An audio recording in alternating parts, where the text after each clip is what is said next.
여러분 안녕하세요. 계약법이 제11주 수업 시작하도록 하겠습니다. 이제 거의 학기 말을 향해서 가고 있습니다. 여러분들한테 지난번에 공지하였듯이 6월 12일 날 금요일 날 기말 시험을 실시하도록 하겠습니다. 기말 시험 장소하고 그 구체적인 내용들은 다시 한번 여러분들한테 공지하도록 하겠습니다. 그리고 다음 주쯤에 여러분들한테 기말 시험을 어떻게 대비해야 되는지 그런 내용들도 동영상으로 찍어서 올리도록 하겠습니다. 우리가 중간고사를 실시하지 않아서 한 주 정도의 시간이 남는데 그 수업 시간을 일단 기말고사 대비하는 방법, 또 시험 보는 방법, 공부하는 방법들에 대한 내용으로 채우도록 하겠습니다. 자, 그럼 오늘 출석 시험부터 보도록 하죠. 자, 출석 시험 문제 보도록 하겠습니다. 첫 번째 문제입니다. 채권자와 인수인의 합의에 따른 중첩적 채무 인수는 채무자 의사에 반하여 이루어질 수 없다. 자, 채권자와 인수인의 합의에 따른 중첩적 채무 인수는 이건 뭐 보증계약이나 마찬가지니까 채무자의 의사에 반해서도 이루어질 수 있습니다. 그러니까 1번 문제는 틀린 게 되겠죠. 자, 2번입니다. 채무자와 인수인의 합의에 따른 중첩적 채무 인수의 경우에 채무자와 인수인은 연대채무 관계에 있다. 자, 이 중첩적 채무인수 같은 경우에는 이제 채무자가 있고요. 인수인이 있고 채권자가 있잖아요. 이 채무자와 인수인 사이의 합의에 의해서 중첩적 채무인수가 있을 수도 있고요. 그 다음에 채권자와 채무자 3자 간의 합의에 의해서 중첩적 채무인수가 있을 수도 있고요. 그 다음에 채권자와 인수인의 합의에 의해서 중첩적 채무인수 관계가 있을 수도 있겠죠.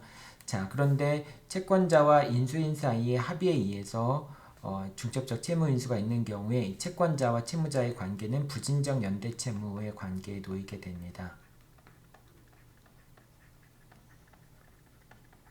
서로 간에 상호 소통이 없는 상태니까요. 그런데 채무자와 인수인 사이의 중첩적 채무인수라는 경우에는 이런 경우에는 채무자와 인수인이 연대해서 채권자한테 채무를 부담하게 됩니다. 그래서 연대채무 관계가 되는 거죠. 그래서 채무자와 인수인의 합의에 따른 중첩적 채무인수의 경우에는 연대채무 관계에 성립한다. 이게 맞는 말이 되겠죠. 3번입니다. 이행인수에 있어서 채무자는 인수인에게 인수채무의 이행을 청구할 수 있고, 이행인수에서 채무자는 인수인에게 인수채무의 이행을 청구할 수 있고, 채무자가 이제 당연히 이행인수 계약에 따라서 인수인에게 채무 이행을 청구할 수 있는 거죠. 채권자는 채권자 대위권 행사에 의하여 채무자의 인수인에 대한 위와 같은 청구권을 대위 행사할 수 있다. 이건 맞는 말이죠. 자, 이행인수의 경우에는 채권자가 직접 인수인에게 이행을 청구할 수 없습니다. 하지만은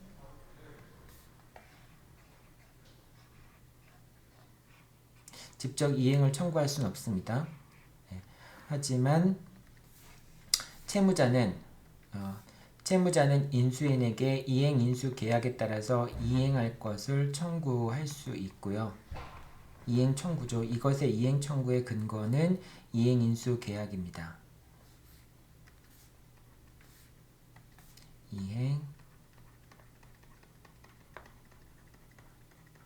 이행인수 계약에 따라서 이행 청구를 할 수 있고, 채권자는 채무자에 대해서 채권을 갖고 있으니까 이 채권을 피보전 권리로 해서 채무자가 인수인한테 이행을 청구할 수 있는 권리를 피대위 권리로 해서 그래서 채권자 대위권을 행사할 수 있다라고 하는 겁니다. 채권자는 직접 인수인한테 이행을 청구할 수는 없겠죠. 왜냐하면 이행인수의 경우에는 채권자가 직접 인수인한테 권리를 갖지 못하기 때문입니다. 자, 4번입니다. 채무자와 인수인의 약정에 따른 면책적 채무인수 경우에 채무자와 인수인 사이에 면책적 채무인수의 약정이 있었던 경우에 채무자가 자신의 채무를 담보하기 위하여 설정하였던 저당권은 원칙적으로 소멸한다. 제3자가 제공하였던 담보나 보증 같은 경우에는 소멸하지만은 채무자가 제공했던 담보는 원칙적으로 소멸하지 않는 거죠. 그러니까 이건 틀린 말이 되겠습니다.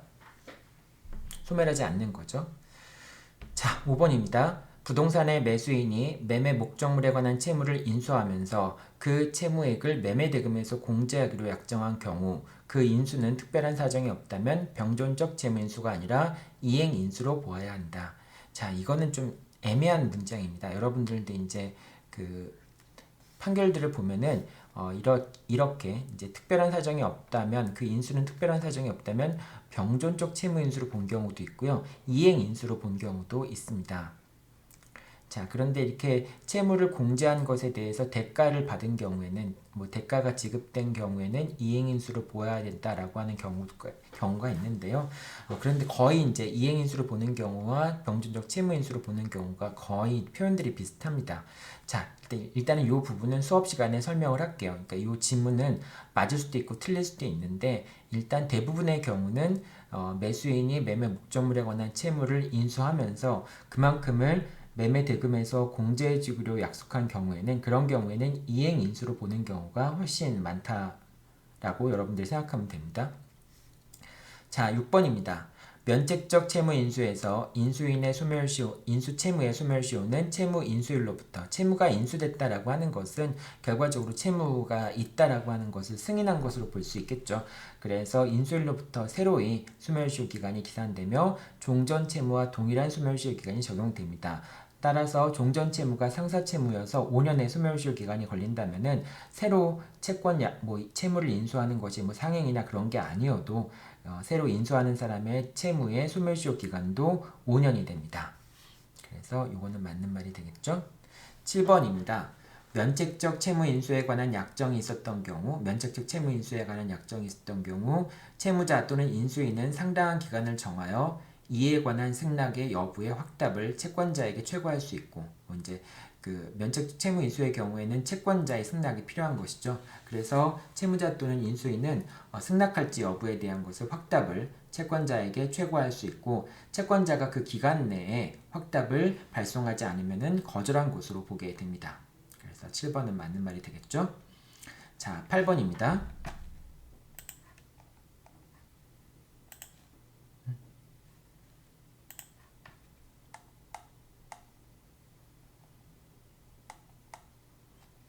이거를 다 지워버리면 여러분들 다 쓴 게 다 지워지네요.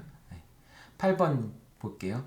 중첩적 채무 인수의 경우에 인수인이 채권자에 대한 채권을 자동채권으로 하여 채권자의 채권에 대해서 대등액의 상계 의사표시를 하였다면 중첩적 채무 인수의 경우에 중첩적 채무 인수의 경우에 이제 채권자가 있고요. 그 다음에 채무자가 있고요. 그 다음에 인수인이 있겠죠. 자, 이런 중첩적 채무인수의 경우에 인수인이 채권자에 대한 채권을 자동채권을 하여, 자, 중첩적 채무인수의 경우에는 채권자가 수익의 의사표시를 하게 되면은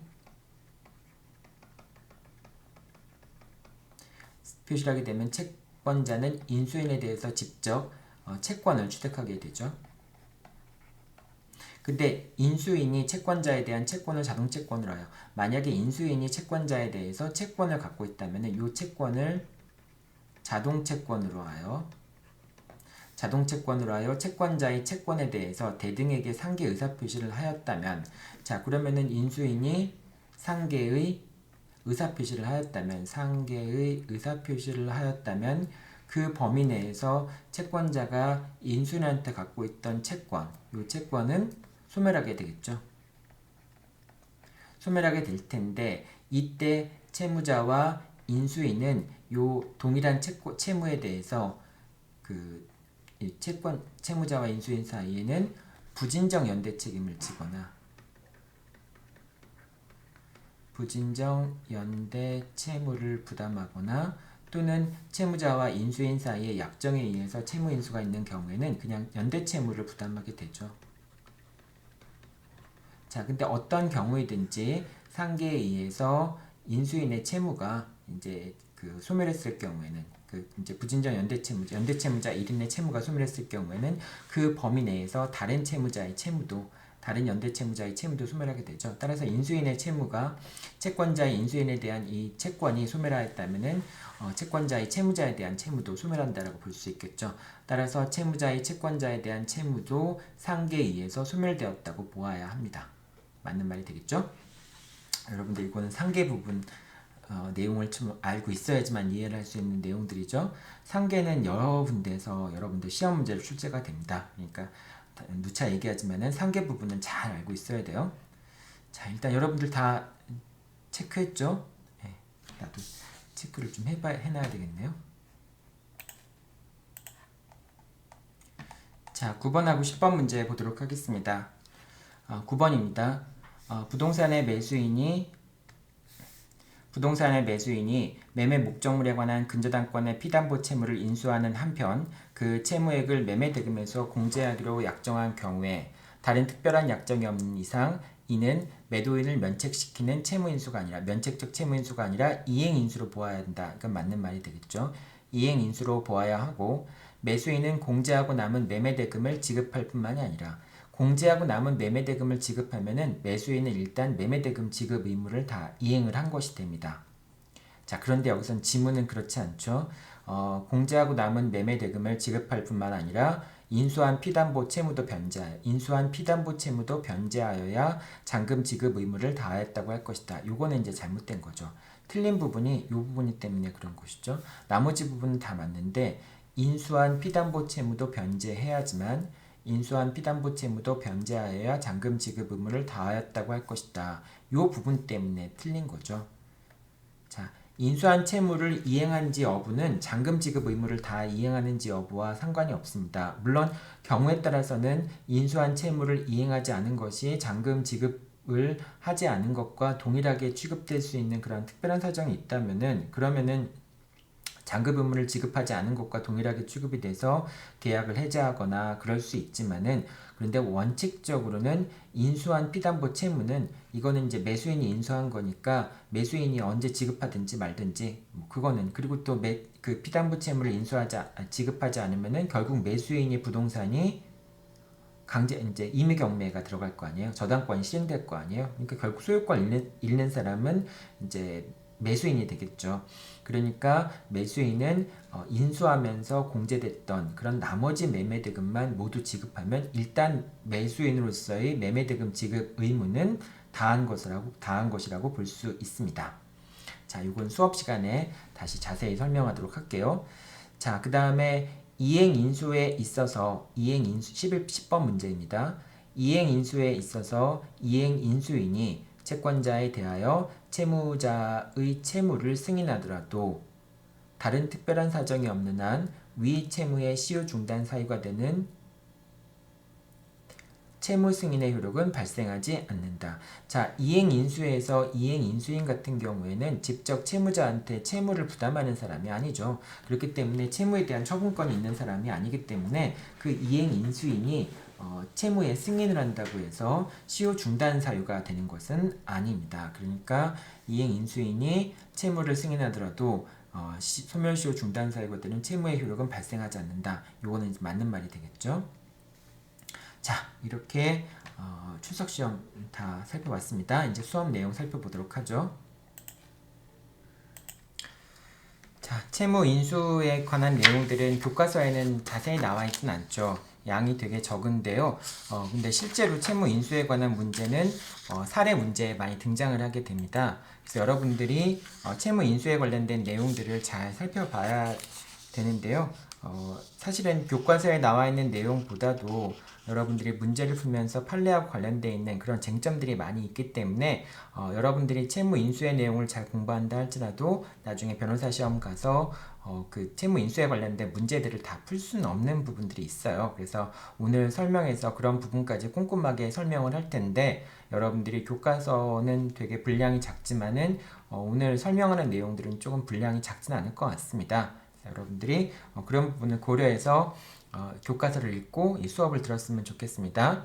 자, 전체 방식은 여러분들한테 면책적 채무인수와 그 다음에 병존적 채무인수 그리고 이행인수에 대해서 먼저 살펴보고요. 계약인수도 살펴보겠지만은 이 각각의 면책적 채무인수와 병존적 채무인수를 구분하는 방법, 그 다음에 병존적 채무인수와 이행인수를 구분하는 방법, 뭐 이런 거에 관련된 내용들 살펴보도록 하겠습니다.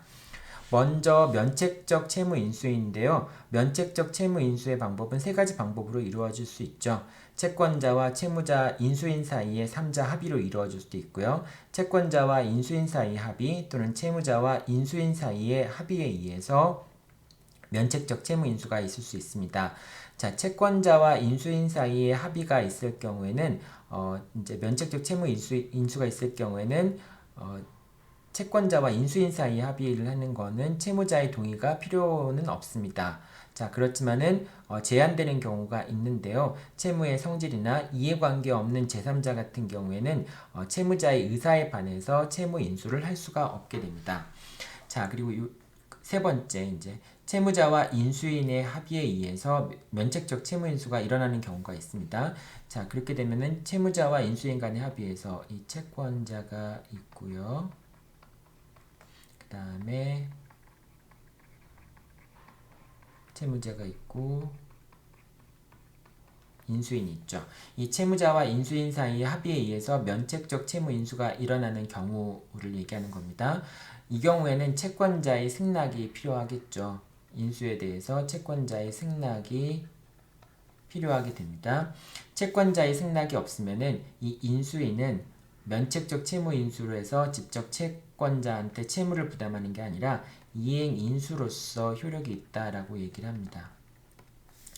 자, 그리고 승낙 여부에 대해서 채무자나 인수인은 상당한 기간을 정하여서 확답을 승낙할 건지 이제 여부에 대한 확답을 최고할 수 있고요. 그 기간 내에 승낙이 없으면은 승낙이 있으면은 이제 인수시에 소급하여서 효력이 발생합니다. 즉 인수를 할 때 소급해서 채무 인수가 있는 것으로 취급이 됩니다.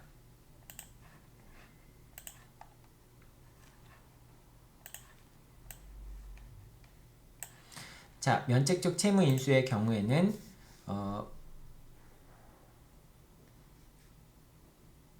아까도 얘기했지만 승낙이 없으면 이제 이행 인수의 효력이 채권자의 승낙 없이 이행 인수의 효력이 있고요. 승낙 여부에 대해서 최고가 가능하고 그때 이제 채무자나 인수인이 최고를 할 수 있고 상당한 기간 내에 확답이 없으면 승낙을 거절한 것으로 보게 됩니다. 자, 승낙이 있으면은 인수시에 소급하여서 효력이 발생한다까지 설명을 했고요. 자, 그 다음에 인수인 같은 경우에는 채무자의 항변 사유를 행사할 수 있습니다. 예를 들면은 예를 들면 채무자가 항변할 수 있는 사유, 그러니까 계약 관계가 무효라든지 혹은 계약이 취소되었다든지 이런 항변 사유들을 인수인이 행사할 수 있습니다. 그런데 채무자가 갖고 있는 항변권, 계약 관계에서 발생하는 항변권을 인수인이 대신 행사할 수는 없습니다. 계약 당사자가 아니니까요. 그 다음에 원칙적으로 이 채무에 대해서 제3자가 담보를 제공했거나 제3자가 담보를 제공한 거, 그러니까 제3자의 담보를 제3자라고 하면 물상보증인이 되겠죠. 물상보증인이 담보를 제공한 것이 있거나 또는 보증인이 있는 경우에 이 채무자와 인수인 사이에 채무인수 계약에 따라서 채무인수가 있었던 경우에 기존의 채무를 담보하는 그런 담보에 대해서 물상보증인이나 보증인이 있었을 경우에 이 물상보증인과 보증인이 채무인수로 인해서 계속 담보가 존속한다라고 하는 동의를 하지 않는 이상은 제3자가 제공한 담보, 즉 물상보증인이 제공한 담보와 보증은 소멸하게 됩니다. 다만 이 채무자가 제공한 담보는 이제 채무자와 인수인 사이에 채무인수 계약이 있었다고 해서 소멸하는 것은 아닙니다. 그래서 채무자가 제공한 담보는 소멸하지 않고요. 제3자의 보증이나 담보, 제3자가 제공한 담보는 소멸한다라고 하는 겁니다. 자, 그리고 병존적 채무인수입니다. 자, 아까 위에서 면책적 채무인수와 마찬가지로 면책적 채무인수에서 본 거와 마찬가지로 병존적 채무인수의 경우에도 세 가지 방법에 의해서 병존적 채무인수가 있을 수도 있어요. 채권자와 채무자 사이 인수인의 3자 합의에 의해서 병존적 채무인수가 있을 수도 있고요. 그 다음에 채권자와 인수인 사이의 계약에 의해서 또는 채무자와 인수인 사이의 계약에 의해서 병존적으로 채무 인수가 있을 수 있습니다. 이 병존적 채무 인수는 중첩적 채무 인수라고도 얘기를 하고요. 여러분들이 계약의 효력에서 공부했을 때 제3자를 위한 계약 있잖아요. 원칙적으로 계약은 계약 당사자들을 구속하지만은 제3자를 위한 계약 같은 경우에는 계약 당사자가 아닌 제3자가 채권을 취득하게 되죠. 그래서 그 사람을 수익자라고 얘기를 하죠. 그래서 이 병존적 제3자를 위한 계약, 제3자를 위한 계약, 이것이 이제 병존적 채무 인수에 해당하게 되는 겁니다. 자, 첫 번째, 채권자와 인수인 사이의 계약에 의해서 병존적 채무 인수가 있을 수도 있는데요. 자, 이 경우에는 채무자의 의사에 반해서 인수하는 것이 가능하다라고 하는 겁니다. 이거는 이제 채권자와 인수인 사이의 보증처럼 이렇게 할 수 있는 거니까 채무자의 채무가 면제되는 것이 아니기 때문에 채무자의 의사에 반해서도 중첩적 채권자와 인수인은 중첩적 채무인수, 병존적 채무인수를 하게 될 수 있습니다. 할 수 있습니다. 그 다음에 채무자와 인수인의 계약에 의해서 병존적 채무인수가 있을 수도 있는데요. 보통은 채무자와 인수인의 합의에 의해서 병존적 채무인수가 일어나는 것이 일반적인 모습이긴 하겠죠. 자, 이렇게 채무자와 인수인 사이의 합의에 의해서 이루어지는 채무인수, 병존적 채무인수를 제3자를 위한 계약이라고 얘기합니다. 자, 이 제3자를 위한 계약의 경우에는 이걸 다 지우고 한번 설명을 할게요. 제3자를 위한 경우 계약 이제 수익자가 되고요. 그 다음에 요약자, 그 다음에 낙약자가 되겠죠. 자, 요거를 이제 다른 말로 표현하면은 요거를 채무자가 되고요. 그 다음에 요 사람을 인수인이라고 얘기할 수 있겠죠. 그 다음에 이 사람을 채권자라고 얘기할 수 있을 테고요. 자, 이렇게 됐을 때 채무자와 인수인 사이에, 즉 요약자와 낙약자 사이에 수익자가 직접적으로 낙약자에 대해서, 인수인에 대해서 채권을 취득하게 한다라고 하는 중첩적 채무인수, 병존적 채무인수를 하게 되는데, 이때 수익자가 수익의 의사표시를 해야지만 수익의 의사표시를 해야지만, 그래야지만 인수인에 대해서 권리를 취득하게 되고요. 이 수익의 의사표시를 할 수 있는 그런 권리, 이거를 이제 그런 권리를 형성권, 그러니까 이 수익의 의사표시에 의해서 채권자는 권리를 취득하게 되잖아요. 그러니까 그런 권리를 형성권이라고 얘기를 하죠. 그래서 이 수익의 의사표시를 할 수 있는 권리, 형성권이라고 하는 것은 재산적 가치가 있기 때문에 채권자 대유권의 대상이 될 수도 있다라고 얘기를 합니다. 형성권이라고 얘기했고요. 그 다음에 경우에 따라서는 이 이제 병존적 채무 인수가 경우에 따라서가 아니라 그 채무자와 인수인의 관계에 의해서 채무자와 인수인 사이에 이제 병존적 채무 인수가 있는 경우에는, 그런 경우에는 채무자와 인수인의 관계가 연대 채무 관계에 놓이게 됩니다. 즉 채무자도 인수인도 연대해서 채권자한테 책임을 진다라고 하는 것이죠. 그런데 이제 그 채권자와 인수인 사이에 채무 인수, 그러니까 병존적 채무 인수 계약이 있었던 경우, 채권자와 인수인 사이에 병존적 채무 인수 계약이 있었던 경우에는 요약자도, 즉 채무자도 채무를 부담하고 그 다음에 낙약자도 채무를 부담하게 됩니다. 그런데 이렇게 부담할 때 이 이제 채무자와 인수인은 둘 다 동일한 채무에 대해서 동일한 채무에 대해서 둘 다 연대해서 책임을 부담하는데, 두 당사자 사이에 서로 합의가 있었던 건 아니죠. 약정이 있었던 것은 아니기 때문에 부진정 연대 채무 관계에 놓인다라고 얘기를 합니다. 자, 여기까지 해서 이제 여러분들 이제 병존적 채무 인수까지 살펴봤고요. 자, 그 다음에 이행 인수 살펴보도록 하겠습니다. 자, 이행 인수에서는 인수인과 이제 채무자 사이에 채무를 인수한다라고 하는 합의가 있는 것이죠. 이제 채권자가 있고요. 그 다음에 채무자가 있고 인수인이 있습니다. 채권자와 채무자 사이에 인수인이 채권자한테 직접 이행하기로 하는 이행인수 계약, 이행인수에 대한 합의가 있는데 채권자가 직접 인수인에 대해서 권리를 취득하는 것은 채권을 취득하는 건 아닙니다. 다만 이 채무자는 인수인에 대해서 이행인수 계약에 기초해서 이행인수 계약에 기초해서 채권자한테 이행하라 라고 하는 걸 청구할 수 있고요. 그 다음에 채권자는 채무자에 대해서 채권을 갖고 있으니까 채권자가 채무자에 대해서 갖고 있는 채권을 피보전 권리로 해서 채무자가 인수인에 대해서 갖고 있는 이행인수 계약상에 채권자한테 이행을 하라라고 청구할 수 있는 권리를 피대위 권리로 해서 채권자가 채권자 대위권을 행사할 수 있다라고 하는 점은 여러분들이 기억해 두세요. 자, 여기까지가 이제 이행인수에 관련된 내용이었습니다. 자, 계약인수라고 하는 것은 계약 당사자의 지위가 넘어가는 것 자체, 그러니까 채권 계약 관계에서 발생하는 채권 권리가 넘어가는 것이 아니라 아예 계약 당사자의 지위 전체가 넘어가는 것을 계약인수라고 얘기를 합니다. 자, 이제 여러분들 이제 구분할 때 여러분들이 이제 이 채무 인수 부분에 관해서 구분해야 되는 개념 두 가지가 있죠. 면책적 채무 인수인가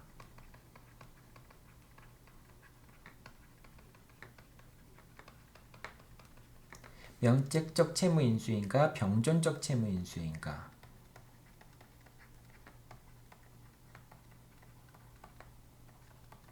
이 두 가지 구분이 문제되기도 하고요. 그 다음에 면책적 채무 인수인가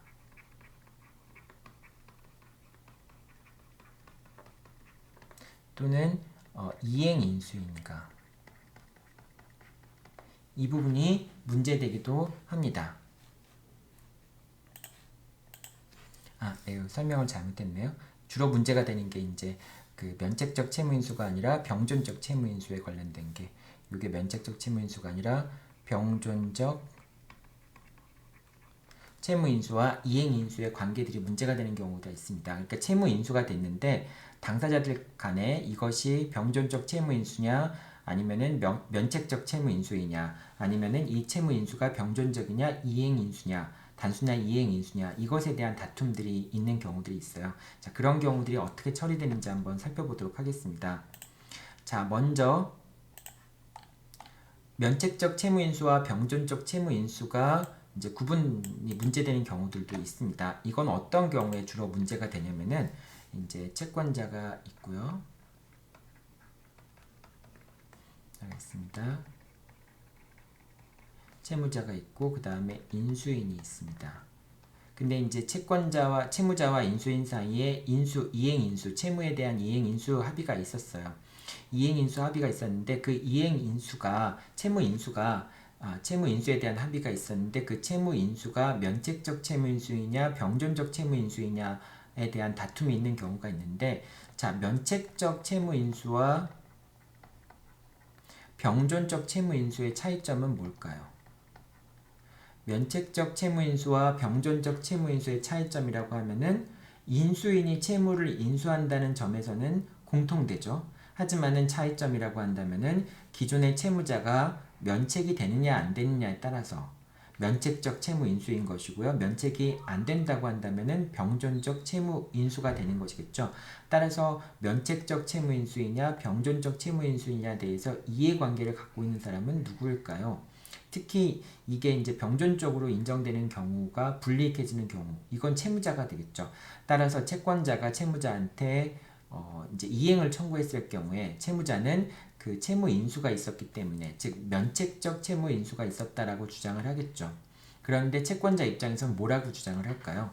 채무자에 대해서 이행을 청구하기 위해서는 그것은 면책적 채무 인수가 아니라 병존적 채무 인수다, 이런 주장을 펼칠 수도 있겠죠. 그래서 이렇게 채무자에 대한 청구를 하는 경우에 면책적 채무 인수이냐 그것이 병존적 채무 인수이냐 여부가 문제가 됩니다.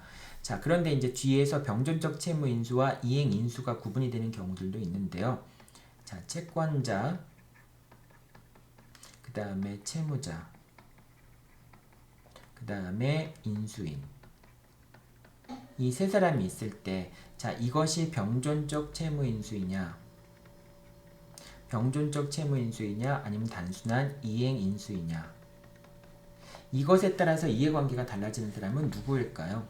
자, 일단 기존의 채무자 같은 경우에는 병존적 채무 인수가 되었든 이행 인수가 되었든 기존의 채무자는 여전히 채무를 부담한다는 점에서 이것이 병존적으로 인정이 되든지 이행 인수가 된다든지 하는 것에 대해서 차이가 없죠.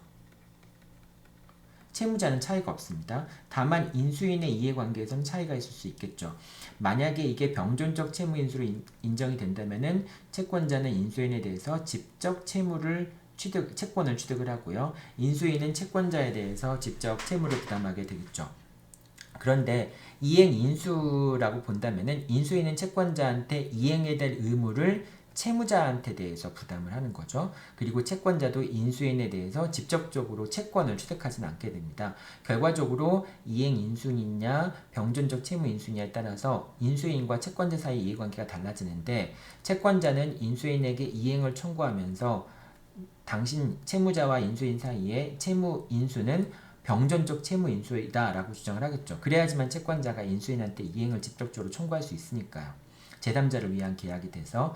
그런데 이제 채무자 입장에서는 아니다, 이거는 이행 인수에 불과하다. 이행 인수에 불과하기 때문에 내가 당신한테 이행해야 될 의무를 채무자한테 부담하지만은 직접적으로 당신한테 채무를 부담하는 건 아니다 라고 얘기를 합니다.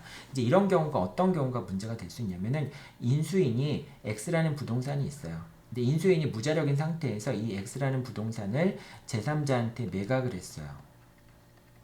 제3자한테 매각을 했습니다. 그러면 인수인이 이 X를 처분하는 행위가, 인수인이 X를 처분하는 것 자체가 사행위가 되느냐 안 되느냐 여부가 문제될 수 있는데요. 이 채권자에 대한 관계에서 사행위가 되느냐 안 되느냐가 문제가 될 수도 있는데, 만약에 이 채권자가 이게 병존적 채무 인수이기 때문에 인수인에 대해서 직접적으로 채권을 취득하게 된다라고 한다면은 인수인이 X를 매도한 것 자체는 채권자에 대한 관계에서 사행위가 될 수 있겠죠. 그런데 채무자와 인수인 사이에 채무 인수가 이행 인수에 불과하다라고 한다면은 채권자는 인수인에게 직접적으로 채권을 취득하는 건 아니죠. 그렇기 때문에 채권자가 인수인에 대해서 직접적으로 채권을 취득하는 것은 아니기 때문에 인수인이 X를 제3자한테 매각을 하더라도 그 매각한 것이 채권자에 대한 관계에서 사행위가 될 수 없는 거죠. 이제 이런 점에서 차이가 있을 수 있습니다. 그러니까 면책적 채무인수이냐 병존적 채무인수이냐가 문제가 되는 것은 채권자와 채무자의 관계에서 이것이 면책적이냐 병존적이냐가 문제가 되는 것이고요. 그 다음에 채권자와 인수인 사이에서 문제가 되는 것은 이것이 병존적 채무인수이냐 이행인수이냐 여부가 문제가 되겠죠. 자, 내용들 하나 살펴보도록 하겠습니다. 자, 그러면 면책적 채무인수와 병존적 채무인수를 구분하는 기준이라고 하는 것은 채무자에 대한 면책 의사가 있었는가 여부에 따라서 이제 달라지게 되겠죠. 만약에 이제 채권자가 채무자한테 이행을 청구하게 되면은 채무자는 면책적 채무인수가 있었음을 이유로 해서 채권자의 이행 청구를 거절할 수 있겠죠. 네. 자, 면책적 채무인수의 경우에는 채무자에 대한 청구가 불가한 거죠. 당연히 이제 채무자가 면책되기 때문에 그런 것이죠. 자, 그래서 아까도 얘기했지만은 이거는 이제 채권자가 기존의 채무자에게 이행을 청구할 수 있는지 여부는 그것이 면책적 채무인수인가 병존적 채무인수인가에 따라서 달라지게 되죠. 자, 그래서 원칙적으로 채권자한테 더 이득이 되는 건 뭡니까? 병존적 채무인수가 되겠죠. 그러니까 채권자가 승낙을 했다라고 볼 때는 그거는 채권자가 어떤 것에 대해서 승낙한 걸로 볼 수 있을까요? 면책적 채무인수에 대한 것을 승낙한 거로 보기보다는 병존적 채무인수에 대해서 수익의 의사표시를 했다. 이렇게 보는 게 채무자의 의사에 더 합치한다라고 볼 수 있겠죠. 자, 그 다음에 이제 병존적 채무인수와 이행인수의 구분입니다. 자, 잠깐 쉬었다가 여러분들 할까요?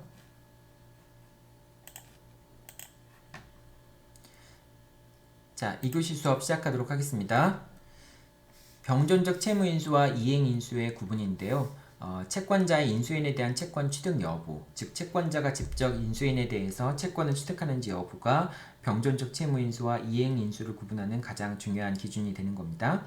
당사자가 결국은 채무자와 인수인이 이행인수 계약을 체결했을 경우에 결과적으로 채권자한테 인수인이 직접 채무를 부담하려고 하는 것이었냐, 인수 계약의 내용이 아니면 단순히 인수인이 채무자에 대해서 채권자에 대해서 이행해야 되는 의무를 부담하는 그 의무를 부담하는 상대방은 채무자가 되겠죠. 채권자가 아니라 그렇게 이제 채권자에 대해서 단순히 이행할 의무만을 부담하는 것이냐에 따라서 이제 이행 인수냐 병존적 채무 인수냐가 갈려지게 되는데요.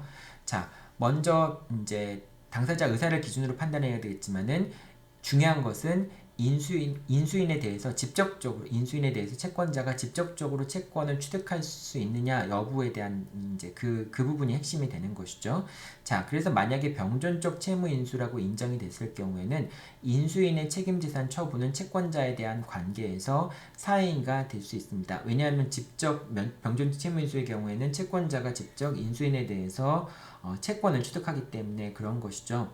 자, 근데 이행 인수로 인정이 된다면은 채권자가 인수인에 대해서 직접적으로 권리를 갖고 있지 못하기 때문에 인수인이 자기가 갖고 있는 재산, 뭐 이제 그 유일한 재산을 처분했다고 하더라도 그것이 채권자를 해하는 사행이라고 볼 수는 없겠죠. 왜냐하면 직접적으로 인수인이 채권자에 대해서 채무를 부담하고 있지 않기 때문입니다. 그래서 그런 경우에는 이제 관계에서 채권자에 대한 관계에서 사행에 해당하지 않는다라고 하는 것이죠. 자, 오늘 여러분들 그러니까 수업 내용 중에서 제일 중요한 부분이 피담보 채무의 이행 인수와 매매 계약의 효력입니다. 이것을 기준으로 해서 다양한 형태의 문제들이 전개가 됩니다. 일단은 이제 여러분들 이런 경우가 있겠죠. 이제 갑이 있고요. 이제 을이 있습니다. 을이 X 부동산에 대해서 갑과 을이 매매 계약을 체결을 해요. 자, 그런데 이 X에는 저당권이 설정되어 있습니다. 저당권이 설정되어 있다는 얘기는 이제 갑이 병으로부터 돈을 빌리면서 채무를 뭐 대여를 하면서 금전 대여를 하면서 그 대여금 채권을 담보하기 위한 목적으로 갑이 X 부동산에 대해서 병의 명의로 저당권을 설정해 준 겁니다. 저당권을 설정한 겁니다. 자, 여기서 일단은 X 목적물의 가치가 시가가 2억이라고 한번 생각해 볼게요. 그런데 이제 갑이 병에게 부담하는 채무가 1억이라고 한번 생각해 보겠습니다. 자, 이렇게 한번 경우를 한번 나눠 볼게요. 자, 물론 매매대금을 정할 때는 꼭 시가와 일치할 필요는 없지만은 이 갑과 을 사이에서의 매매 계약에서는 이제 매매 대금이 시가와 일치해서 정해졌다라고 일단 여러분들 가정을 해볼게요.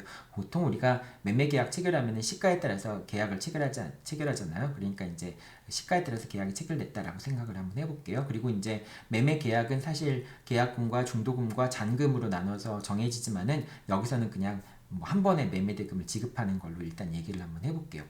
자, 이렇게 되는데 갑과 을 사이에 이 저당권에 대해서 어떻게 처리할 것인가 라고 하는 부분이 문제가 될 수 있겠죠. 자, 일단 원칙적인 모습은 이제 당사자가 아무런 약정도 없었을 경우에는 갑은 을에게 저당권을 갑은 을에게 소유권 이전 등기 의무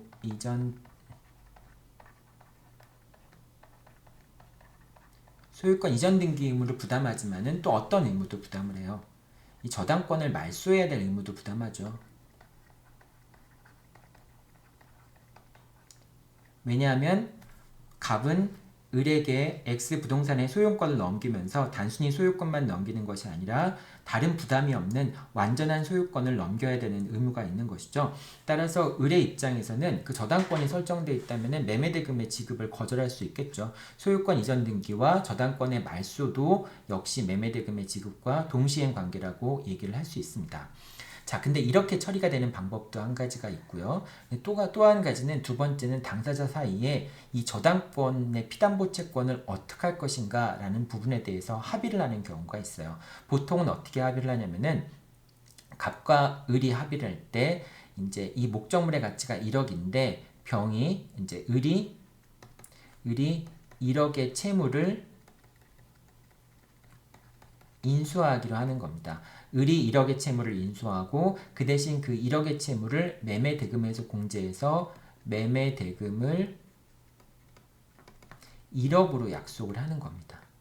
자, 이렇게 되면은 결과적으로는 을이 갑에게 2억을 지급한 것과 동일한 결과가 발생할 수 있겠죠. 결과적으로는.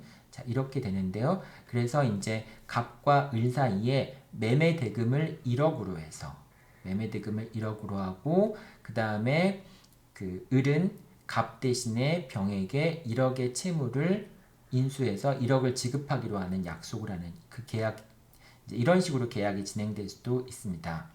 자, 근데 이렇게 이제 됐을 경우에 이것이 두 가지가 될 수도 있겠죠. 과연 그러면은 이제 을이 채무를 인수한다라고 했을 때 그 채무 인수하기로 하는 것이 갑과 을 사이에서는 을이 병한테 지급해야 된다라고 하는 점에서는 차이가 없겠지만은 즉 을이 1억의 채무를 인수한다라고 하는 것이 이것이 병존적 채무 인수인가,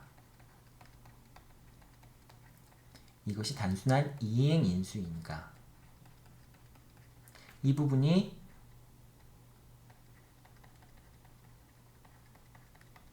문제가 될 수 있겠죠. 자, 이 부분이 문제가 될 수 있습니다. 자, 이 세 가지 경우 다, 그러니까 이제 갑과 을 사이에 저당권에 대해서 말소하기로 하는 합의가 없었던 경우, 이런 경우가 있을 수도 있고요. 그 다음에 병존적 채무 인수의 경우가 있을 수도 있고요. 이행 인수의 경우가 있을 수도 있습니다. 근데 여러분들이 이제 기억해 둬야 될 것은 이 병존적 채무 인수가 있는 경우에는 사실상 그 일반적이진 않은 경우들이 많이 있어요. 그래서 요거는 여러분들이 약간 좀 제끼고 보면 되고, 즉 이제 채무를 이제 부담하면서 그것을 매매대금에서 공제할 때는 이행 인수라고 보면 되고요. 그 다음에 여기서는 이제 요 경우, 요 두 가지 경우를 여러분들이 주의 깊게 보면 됩니다. 자, 일단 여러분들이 좀 멀리 떨어져서 이제 그 구체적인 내용들보다도 일단 한번 큰 차원에서 이 두 가지 경우를 한번 나눠서 한번 볼게요. 여러분께 이게 이제 그 1억 원을 인수한 것이 병존적 채무 인수이냐, 이행 인수이냐라고 하는 것은 여기서 이제 다시 한번 설명을 하고요. 이제 이행 인수라고 봤을 경우에 이제 그런 경우에 위에 것과 아래 것이 어떻게 다른가? 이제 첫 번째 당사자 간에 아무런 약정이 없는 경우와 그 다음에 두 당사자 간에 인수하기로 하는 약정이 있었던 경우가 어떻게 다른가라고 하는 부분에 대한 설명을 여러분들한테 할게요. 자, 일단 이제 첫 번째 경우, 이 첫 번째 경우와 두 번째 경우가 있는데 첫 번째 경우에서는 이 저당권을 말소해야 되는 의무를 누가 부담하고 있는 거예요? 저당권 말소에 대한 의무를 부담하고 있는 자가 결국 누구라고 할 수 있습니까? 이 경우에는 매도인 갑이 저당권을 말소해서 을한테 인도를 해줘야 된다라고 하는 것, 소유권 이전 등기를 해줘야 된다라고 볼 수 있겠죠. 결국은 이 저당권을 말소해야 되는 의무는 매도인의 의무라고 볼 수 있겠죠. 물론 이제 두 번째 경우에는 이 저당권을 말소해야 되는 건 누가 말소를 해야 될까요? 당연히 을이 채무자이니까 을이 말소를 해야 되지만은 지금 이 사안에서는 이제 을이 이제 저당권자인 갑이 이제 저당권을 설정한 갑이 당연히 1억을 부담해야 되는 채무자가 맞긴 맞는데, 근데 이 사안에서는 갑과 을 사이에 을이 이제 병에게 제3자에게 이제 1억을 지급하기로 하는, 그런 채권자에게 1억을 지급하기로 하는 채무 인수 이행 인수 계약을 체결한 것이잖아요. 그러니까 을이 병에게 1억을 지급해야 될 의무를 부담하게 되는 거죠. 이게 직접적으로 의무를 부담하지 않다 할지라도, 즉 병존적 채무 인수가 아니기 때문에 을이 병한테 직접적으로 1억을 지급하지 않는다 할지라도 을이 스스로 1억을 갚고 그 저당권을 말소시켜야 되는 것, 이것이 이제 을의 입장에서는 을의 이해관계라고 얘기를 할 수 있겠죠. 즉 을이 자기가 1억을 지급해서 저당권을 말소시켜야 되겠죠. 갑보고 저당권을 말소시켜달라라고 얘기하는 것이 아니라 자기가 병한테 1억을 지급하고 저당권을 말소해야 되는 것이 되겠죠. 그런 점에서 누가 저당권을 말소해야 되느냐라고 하는 점이 문제가 될 수 있습니다. 자, 이 경우에는 원칙적으로 갑이 병한테 첫 번째, 그러니까 그 당사자 사이에 근저당권에 대한 얘기, 저당권의 말소에 대한 합의가 없었을 경우에, 그런 경우에는 채무자, 매도인이 이제 병에게 1억 원을 갚고 저당권을 말소된 상태에서 을에게 소유권 이전 등기를 해줘야 되겠죠. 그런데 두 번째 경우, 을이 채무를 인수하기로 한 경우에는, 이런 경우에는 오히려 그냥 을이 병한테 1억 원을 지급하고 저당권을 말소해야 되는 것이고요. 그 말소하든지 말든지 그거는 을이 알아서 할 일이라고 하는 것이죠. 그래서 이런 경우에는 갑과 을이 이 채무 인수, 이행 인수에 대한 계약을 체결했을 경우에는 그 1억을 지급하고 저당권을 말소시켜야 되는 것은 을의 해야 될 일이라고 의무라고 얘기할 수 있겠죠. 의무라고 얘기하긴 그렇지만 그렇게 안 했을 경우에 입는 불이익은 을한테 귀속될 수밖에 없는 상황이 되겠죠. 자, 그래서 여러분들한테 어떤 설명을 하는 것이냐. 이 사안에서는 첫 번째 당사자 간의 저당권에 대한 저당권을 말소할 것인지에 대한 약속이 없을 경우에는 갑이 병한테 1억 원을 변제하고 저당권을 말소해야 되는데 만약에 그 갑이 그 의무를 다하지 않아서 그럼 결과적으로 저당권이 실행되면은 매수인인 을이 소유권을 취득할 수 없게 되잖아요. 그래서 을이 어쩔 수 없이 갑을 대신해서 병에게 채무를 변제해 버립니다. 을이 대신해서 병에게 채무를 변제해 버리게 되면은 그럼 어떻게 돼요? 그러면은 을의 변제에 의해서 갑의 채무가 소멸했으니까 을은 갑에게 구상권을 행사할 수 있겠죠. 구상권을 행사할 수 있게 됩니다. 자, 그래서 이렇게 이제 그 구상권을 행사하는 방식으로 이제 문제가 처리가 되고요. 이 구상권을 행사할 때 이 구상권은 어떤 것의 변형이라고 얘기할 수 있어요. 을은 갑에게 저당권의 말소를 청구할 수 있는데 그 저당권을 말소해주지 않자 을이 직접 1억을 변제하고 저당권을 말소시켰다. 그 대신에 을은 갑에게 구상금 채권을 취득했다라고 구상금 채권을 취득했다라고 얘기할 수 있겠죠. 구상금 채권을 취득했다라고 얘기할 수 있겠습니다. 이 구상금 채권은 뭐의 변형이라고 얘기할 수 있을까요? 이 구상금 채권은 저당권 말소 등기 청구권의 변형된 형태라고 얘기를 할 수 있겠죠. 그래서 여러분들 이 소유권 이전 등기 의무와 등기 말소 의무 이것이 무엇과 동시행 관계예요? 매매 대금 지급과 동시행 관계에 있는 것이죠. 소유권 이전 등기를 해주고 저당권을 말소해주는 것은 매매대금 지급과 동시행 관계에 있는 것이죠. 그런데 지금은 이 저당권 말소 의무가 저당권 말소에 대한 것이 구상금 채무로 바뀌게 됐죠. 그렇기 때문에 이제는 더 이상 이제 저당권 말소가 아니라 소유권 이전 등기 의무 플러스 이제 여기다 좀 큰 데다 써볼게요.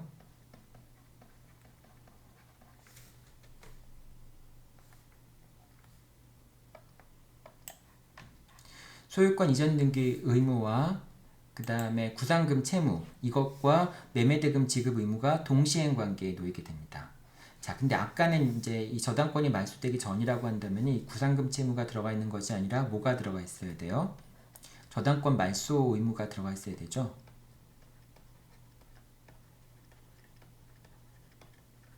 지금 이거는 매도인의 의무고 이건 매도인의 의무고 이거는 매수인의 의무인 거죠. 근데 매도인의 의무가 저당권 말소 의무가 있었는데 매수인이 대신해서 1억을 지급하고 저당권을 말소시켰다라고 한다면 구상금 채무를 취득하게 되겠죠. 이제 구상금 채권을 취득하게 되고 즉 매도인은 구상금을 지급해야 될 그런 의무를 부담하게 되죠. 그래서 이 두 가지 채무는 어떻게 됩니까? 이 두 가지 채무는 동시행 관계에 있는 채무라고 볼 수 있겠죠. 그런데 이 저당권 말소 의무가 있었던 경우에는 매매대금과 서로 이건 금전 채권이고 저당권 말소 의무는 특정한 이제 행위를 해야 되는 채권이니까 서로 상계할 수가 없었는데 이 구상금 채권 같은 경우에는 금전 채권으로 바뀌어 버리잖아요. 그래서 이 구상금 채권과 매매대금 채권 같은 경우에는 서로 금전 채권이기 때문에 상계가 가능하죠. 그래서 여러분들 상계 부분에서 나올 때 이 구상금 채권이 매매대금 지급 채무가 지급금지 되기 전에 즉 이 매매대금 채권이 압류되기 전에 발생한 경우가 아니라 압류된 이후에 이 구상금 채권이 발생했다 할지라도 이 매매대금 지급 채무가 이제 채권이 압류가 되기 전에 구상금 채권이 발생했다 할지라도 매수인은 어떻게 할 수 있어요? 여러분들 되게 이제 복잡하죠? 매수인 같은 경우에는 이 매매대금 지급이 지급금지 된 다음에 구상금 채권을 취득했다 할지라도 그 구상금 채권과 매매대금 채권을 상계할 수 있다라고 하는 겁니다. 왜냐하면 구상금 채권은 매매대금 채권이 지급금지 된 이후에 발생했다 할지라도 사실상 그 저당권 말소 의무라고 하는 것은 처음에 매매 계약을 체결하면서부터 매도인이 부담했던 의무라고 할 수 있잖아요. 그렇기 때문에 이 구상금 채권이 발생할 수 있는 법률 관계가 매매 대금이 지급 금지되기 이전부터 발생이 있었고, 그리고 그것이 이제 구상금 채권이라는 형태로 발생이 이제 그 매매 대금 구상금 채무와 저당권 말소 의무, 이제 그 변형된 형태의 구상금 채무와 매매 대금은 동시행 관계이잖아요. 그래서 그런 경우에는 상계할 수 있다라고 하는 겁니다. 이제 보통 이제 이런 경우에 문제가 이제 여기서 출제가 되는 게 이렇게 되는 거죠. 이제 저당권을 말소하지 않아서 을이 병한테 변제를 하고, 그 다음에 을은 갑에게 구상금 채권. 이제 여러분들 구상금 채권과 구상금 채무 때문에 이제 헷갈리기 쉬운데, 구상금 채권을 취득하게 되고, 갑은 을에 대해서 매매대금 채권을 갖고 있게 되겠죠.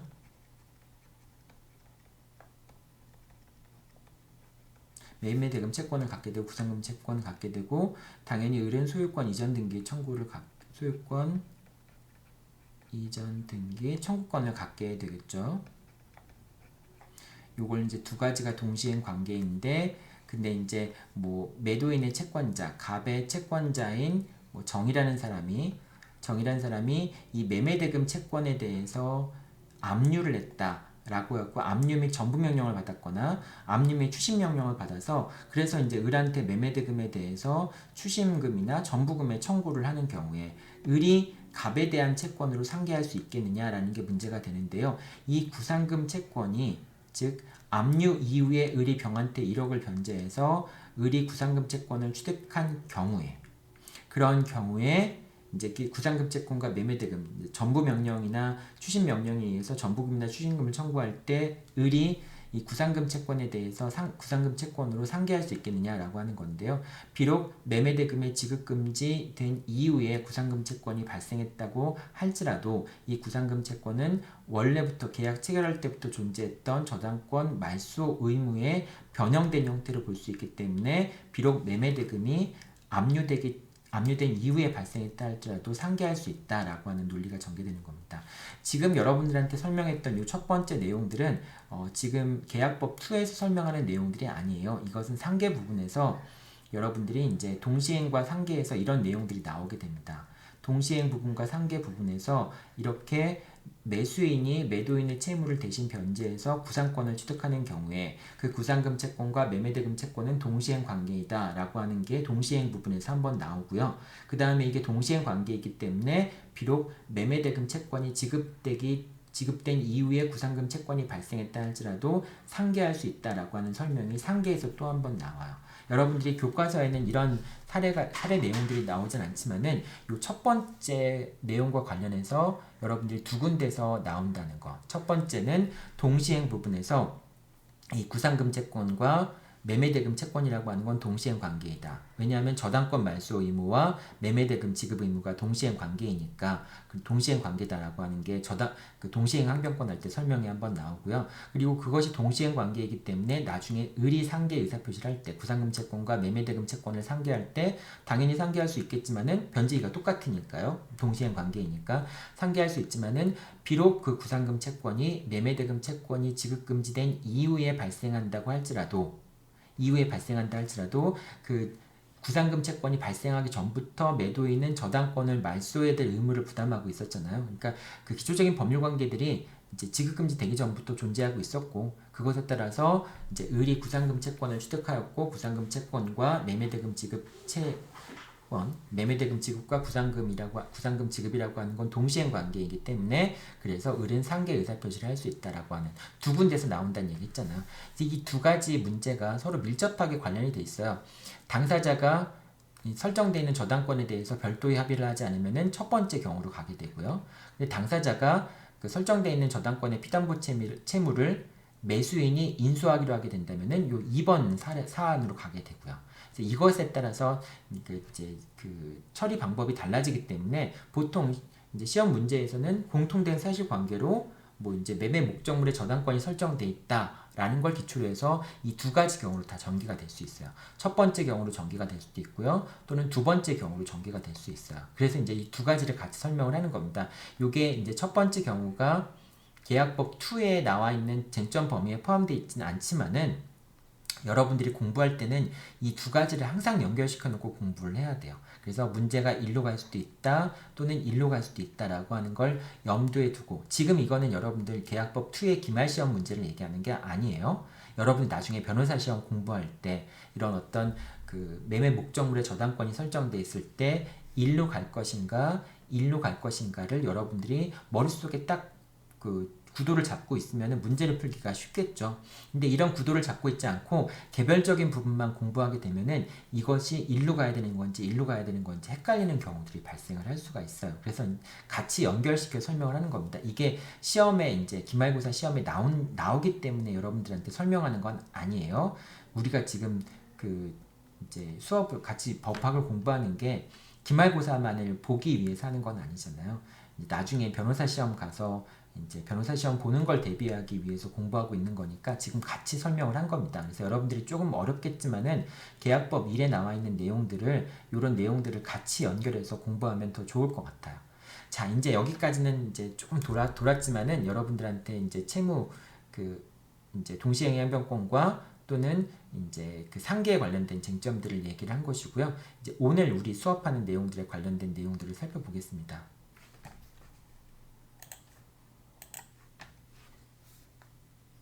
자, 오늘 이제 수업할 내용입니다. 여기 이제 여러분들 보시는 것처럼 이행인수, 피담보 채무를 이행인수하는 경우가 있을 수 있습니다. 원칙적으로는 이렇게 매수인이 저당권에서 담보되는 피담보 채무를 인수하면서 그만큼을 매매대금에서 공제할 때, 그럴 때는 매매대금 공제하고 나머지 금액을 매매대금으로 정할 때 그것은 이행인수로 볼 수 있습니다. 근데 원칙적으로 이런데 예외적으로 병존적 채무 인수에 해당하는 경우들이 있을 수 있어요. 뭐 예를 들면은 갑이 영위하던 사업들을 을이 다 인수를 하면서, 그러면서 이제 그 저당권에 있던 피담보 채무까지 을이 인수하는 경우에는 예외적으로 병존적 채무 인수라고 인정되는 경우들이 있어요. 어떤 경우가 그러냐면은 갑이 이제 주택건설 사업자였습니다. 주택건설 사업자였어요. 근데 갑이 부도가 나는 바람에 더 이상 주택건설 사업을 수행할 수 없게 되었어요. 그럼 이제 주택건설할 수 있는 사업을 을한테 양도를 해야 되는데, 그러면 이제 기존에 이제 이 사람에 대한 채권자들도 있을 거 아니에요? 그러니까 이 채권자들, 병 같은 채권자들이 여러 명이 있겠죠. 그래서 이런 사람들에게 대해서 갑이 이제 을의 재산을 전부 다 이제 뭐 허가권이라든지 사업 시행권이라든지 이런 것들을 다 인도받으면서 갑이 이제 갖고 있던 채무까지 다 인수하는 방식으로 해서 갑이 을에게 이제 자신이 갖고 있던 재산들을 다 처분해 버리고 을이 그걸 매수하는 방식으로 사업을 인수하는 그런 형태의 계약들이 있을 수 있습니다. 그런 경우라면은 을이 이제 갑으로부터 부동산을 비롯한, 그러니까 이제 주택 건설하기 위한 대지를 비롯한 이런 기존의 소유권들을 다 넘겨받으면서, 그리고 채무도 자기가 다 넘겨받으면서 다만 매매대금에서 그만큼을 공제하기로 약정하는 경우들이 있겠죠. 이런 경우라고 한다면은 을이 병에 대해서 직접 채무를 부담한다라고 하는 병존적 채무인수라고 이해가 됩니다. 그래서 이렇게 예외적으로 법률관계를 다 인수하면서 결과적으로 을이 직접 채권자들한테 채무를 부담하기로 하는 의사가 있는 것으로 볼 수 있는 경우라고 한다면은 그 매매대금만큼을 매매대금에서 그 인수한 피담보 채무만을 공제하고 그 이제 매매대금을 지급하기로 하는 그런 약정은 병존적 채무인수로 인정될 여지가 있습니다. 근데 원칙적으로 그런 경우가 아니라고 한다면은 그 목적물, 매매 목적물에 설정돼 있던 피담보 채권액을 공제하고 나머지 매매대금만 지급하기로 하는 그런 형태의 채무인수 약정은 이행인수 약정이라고 보면 됩니다. 이제 여러분들이 이게 이제 교수님들도 문제 출제자들도 약간 헷갈리는 경우들이 많이 있어요. 이것이 이제 이행인수냐 병존적 채무인수냐를 구분하지 않는 경우들이 간혹 있는데, 그래서 문제에 오류가 있는 것처럼 이렇게 이제 판단되는 경우들이 좀 있긴 있어요. 근데 여러분들이 어쨌든 원칙적으로 그 매매대금에서 피담보 채무액을 공제하기로 하면서 매매대금을 지급하기로 하는 것은 이행인수라고 보면 되고요. 다만 예외적으로 이제 인수인이 채무자의 사업을 다 인수하면서 뭐 이제 채무를 인수하면서 그만큼을 매매대금에서 공제하기로 하는 경우, 그런 경우라고 한다면은 예외적으로 병존적 채무 인수가 될 수 있다. 즉 인수인이 채권자들에 대해서 직접 채무를 부담하기로 하는 의사가 있는 것으로 볼 수 있는 경우에는, 그런 경우에는 병존적 채무 인수로 볼 수도 있다. 예외적으로 그렇게 여러분들이 이해를 하면 됩니다. 자, 이렇게 이제 매매대금을 이제 매매대금에서 그 피담보 채무를 인수하는 대가로 그 매매대금에서 그 인수한 것만큼을 공제하기로 하는 경우에, 그러니까 이 경우죠. 지금 이제 가치가 1억인데 1억에 대한 채무를 인수하면서 매매대금을 1억으로 정한 경우에, 자, 이런 경우에 공제된 금액을 지급하면 원칙적으로 잔금 지급 의무가 이행이 완료된 겁니다. 1억을 을이 병한테 지급하는지 여부는 그거는 중요한 건 아니라고 하는 거예요. 그러니까 을은 갑에게 이제 공제된 만큼의 1억의 매매대금만 지급하면은 자신의 매매대금 지급 의무를 다 한 거라고 볼 수 있는 겁니다. 그 다음에 이 1억의 인수된 1억을 채권자한테 지급하냐 지급하지 않냐라고 하는 것은 원칙적으로 을이 판단할 거라고 하는 겁니다. 왜냐하면 을이 1억을 지급하지 않으면 어떻게 돼요? 그럼 병이 저당권을 실행하겠죠. 병이 저당권을 실행하면 누가 소유권을 취득할 수 없게 돼요? 을이 소유권을 취득할 수 없게 되죠. 그러니까 이제 그거는 뭐 지가 알아서 소유권을 잃기 싫으면 을이 변제를 해야 되겠죠. 그래서 공제된 금액을 못다 지급하면은 원칙적으로 이행이 완료된 거라고 볼 수 있습니다. 자, 그런데 예외적으로 그 인수된 채무를 이행하지 않은 것 자체가, 그 의무를 불이한 것 자체가 매매대금을 지급하지 않은 것과 동일하게 취급되는 경우들이 있어요. 이제 한번 볼게요.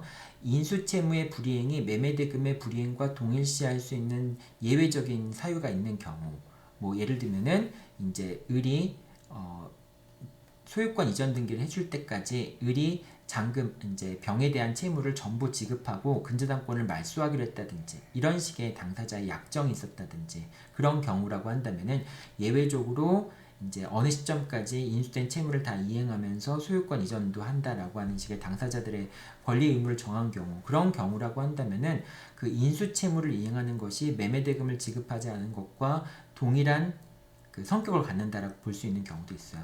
그렇다면은, 그런 경우라면은 인수채무를 이행하지 않은 걸 이유로 해서 계약을 해지하는 것도 가능할 수 있습니다. 자, 그리고 이제 이렇게 되는 거고요.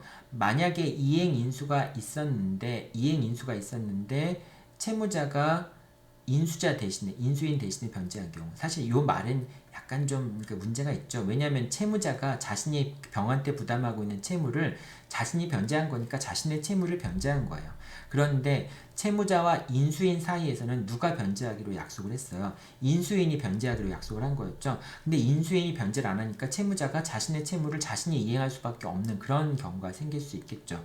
자, 이렇게 채무자가 인수인 대신에 변제한 경우에는 채무자는 구상금 또는 부당이득금을 취득하게 됩니다. 아까 우리 첫 번째 사례에서는 을이 채무자 대신에 변제하는 바람에 을이 이제 매도인에 대해서 구상권을 취득하는 경우를 얘기했잖아요. 근데 지금은 이 경우는 을이 변제하지 않으니까 갑이 대신 변제하고, 그러면은 이제 얘는 여전히 매매대금을 1억밖에 지급하지 않을 거 아니에요. 그러면 1억의 채무를 인수했는데도 불구하고, 이행 인수했는데도 불구하고 을은 더 이상 병한테 1억을 이행할 필요가 없죠. 왜냐하면 갑이 1억을 갚아서 채무가 소멸했으니까 더 이상 이행할 의무가 없는 거잖아요.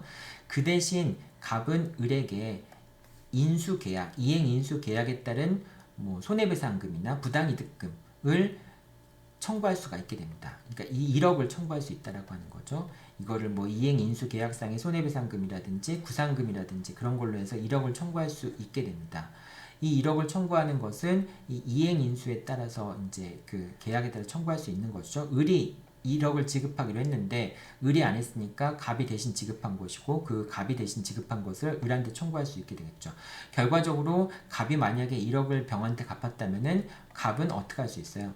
매매대금 플러스 1억, 그 다음에 1억 원의 구상금 채권이나 손해배상 채권을 취득하게 되겠죠. 그래서 이 구상금 채권이나 손해배상 채권,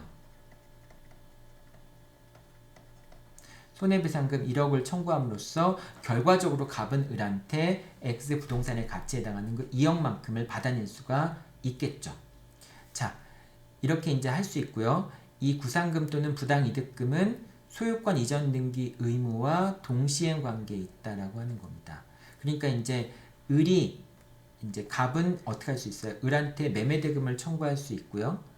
갑은 을한테 매매대금을 청구할 수 있고 구상금도 청구할 수 있겠죠. 을은 갑한테 뭘 할 수 있어요? 소유권 이전 등기 의무를 청구할 수 있겠죠.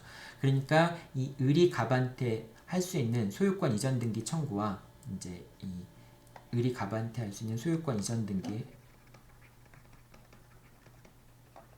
등기와 그 다음에 갑이 을한테 할 수 있는 매매대금 플러스 구상금 또는 손해배상 채권액, 손해배상금 요 두 가지는 서로 동시행 관계에 있는 것이 되죠. 동시행 관계에 있는 것이 되죠. 이 두 가지는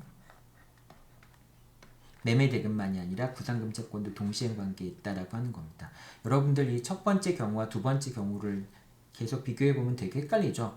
첫 번째 경우에는 저당권 말소와 매매대금 지급이 동시행 관계였는데 그걸 이제 그 상대방이 지급하게 되면은 이제 저당권 말소 대신에 구상금 채권을 매수인이 취득을 하고요. 그 매수인의 구상금 채권과 매매대금 지급은 동시행 관계이다라고 설명을 했잖아요. 근데 여기서는 지금 이제 매도인이 1억을 대신 변제하고 매도인이 매수인에 대해서 구상금 채권을 취득하는데 그 구상금 채권 플러스 매매대금 지급은 소유권 이전 등기와 동시행 관계에 있다라고 하는 것이죠. 그런 점에서 이제 이게 문제가 된다. 이제 첫 번째 경우와 다르다라고 생각하면 됩니다. 자, 그리고 만약에 채무를 인수했는데 채무를 인수하는 걸 이행하지 않음으로써 근저당권이 실행된 경우라고 한다면은 그러니까 이제 그 을이 1억을 지급하기로 했는데 을이 1억을 지급하지 않는 바람에 그리고 X에 대해서 저당권이 실행이 됐어요. 그래서 X가 이제 경락이 됐습니다. 누군가한테. 경락이 됐으면 더 이상 갑은 을한테 X 부동산의 이행을 이제 소유권을 이전해 줄 수 없게 되잖아요. 자, 그랬을 경우에 이런 것은 채권자, 즉 매수인의 책임 있는 사유에 의한 이행 불능이라고 얘기할 수 있습니다. 그래서 매수인의 책임 있는 사유에 의한 이행 불능이라고 한다면은 그러면 어떻게 할 수 있어요? 반대급부를 청구할 수 있죠. 그래서 갑은 을에게 여전히 매매대금을 청구할 수 있게 됩니다. 그리고 매매대금 반환할 필요도 없게 되겠죠. 매매대금을 청구할 수 있으니까. 그래서 을은 비록 X에 대한 소유권을 이전해줘야 대한 갑의 의무가 불능이 되더라도 매매대금을 갑한테 지급해야 될 그런 의무를 부담하게 됩니다.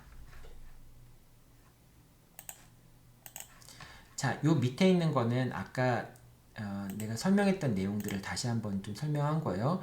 이제 아까 얘기했지만은 매도인과 매수인 사이에 매매 목적물에 설정된 근저당권의 피담보 채무를 어떻게 할 것인지에 대한 당사자의 약정이 없는 경우에는 그런 경우에는 매수인이 변제하고 근저당권을 말소시킨 경우에는 매수인은 매도인에게 구상권의 행사 가능하고요. 그 구상금의 반환과 매매대금은 동시행 관계다라고 하는 거. 그래서 매매대금 채권이 압류된 후에 구상금 채권이 발생하더라도 상계가 가능하다라고 하는 거. 이거 이제 여러분들 같이 이제 기억해 두라고 이제 5번으로 해서 이제 여러분들 기술했습니다. 요 부분이 시험 문제에 많이 나오는 게 요 부분이 많이 나와요. 이런 내용들, 특히 이제 요 내용들 그리고 요게 이제 아까 5번까지 해서 이 두 가지 경우를 나눠서 여러분들 볼 수 있다라고 설명을 했잖아요. 그래서 이 두 가지 경우에 관련된 게 뭐 문제가 사실관계를 읽어봐서 봤을 때 첫 번째 형태로 문제가 빠질 수도 있고요. 두 번째 형태로 문제가 빠질 수도 있습니다. 또는 이 두 가지 형태를 동시에 이제 물어볼 수도 있겠죠. 그래서 설명을 좀 했는데요. 여러분들 좀 상당히 어려울 것 같아요. 이 내용들은. 그래서 그 금요일날 8시에 줌 수업할 때 이해가 안 되는 부분들은 여러분들이 다시 한번 또 질문을 해주세요. 자, 그럼 여기까지 일단 2교시 수업하고요. 잠깐 쉬었다가 판례 내용들을 보도록 하겠습니다. 자, 3교시 시작하도록 하겠습니다. 3교시에서는 채무 인수에 관련된 판례들 살펴보도록 할게요. 하나씩 보죠. 자, 먼저 첫 번째 판결입니다. 면책적 채무인수의 경우 이 채무인수로 인해서 채무인수를 했다는 얘기는 채무가 있다라고 하는 걸 인정하는 것이죠. 그러면서 채권자한테 뭐 승낙을 요청하든지 그렇게 하겠죠. 그래서 이렇게 채무인수의 경우에는 채무인수로 인해서 승낙이 있었던 거나 마찬가지니까 소멸시효가 중단된다라고 하는 겁니다. 그래서 여기 줄쳐진 부분 있죠. 예. 여러분들 한번 보면 되고요. 두 번째, 면책적 채무인수의 경우에 물상보증이 제공한 담보는 소멸한다 그랬죠. 원칙적으로 물상보증이 동의하지 않는 이상은. 그런데 채무자가 제공한 담보는 계속 남아있다라고 얘기를 했었죠. 이제 그걸 얘기하는 겁니다. 이제 판결 요것도 뭐 어렵지 않은 내용이니까 여러분들이 읽어보면 될 것 같고요. 자, 그 다음에 병존적 채무인수에 관련된 내용입니다. 채권자와 인수인 같은 경우에는 채무자의 의사에 반해서도 병존적 채무인수를 할 수 있다라고 하는 게 첫 번째 판결이고요. 그 다음에 병존적 채무인수와 채무자와 인수인의 관계인 건데요. 그러니까 채무자와 인수인 사이에 병존적 채무인수 약정을 한 경우에는 그런 경우에는 연대관계, 연대채무 관계에 있는 것이고 채권자와 인수인이 병존적 채무인수 약정을 한 경우에는 그런 경우에는 채무자와 인수인이 부진적 연대채무 관계에 있다라고 하는 걸 얘기하는 그런 판례예요. 자, 그 다음에 병존적 채무인수와 이행인수의 구분 기준인데요. 결국 이제 채권자가 인수인에 대해서 채권을 취득하도록 할 것인가 여부가 이제 두 가지를 구분하는 가장 중요한 기준이 되겠죠. 자, 그래서 기준은 계약 당사자에게 제3자 또는 채권자가 계약 당사자 일방 또는 채무 인수인에 대하여 직접 채권을 취득하게 할 의사가 있는지 여부 여기에 따라서 정해진다라고 하는 것이죠. 네, 이렇게 되고요. 그 다음에 이제 6번 이행인수와 병존적 채무인수의 경우인 겁니다. 자, 이 사안은 이제 병존적 채무인수를 얘기를 하는 거예요. 요 사안은 병존적 채무인수인데 여러분들 요 한번 문구를 먼저 한번 볼게요. 여기부터 한번 좀 볼게요.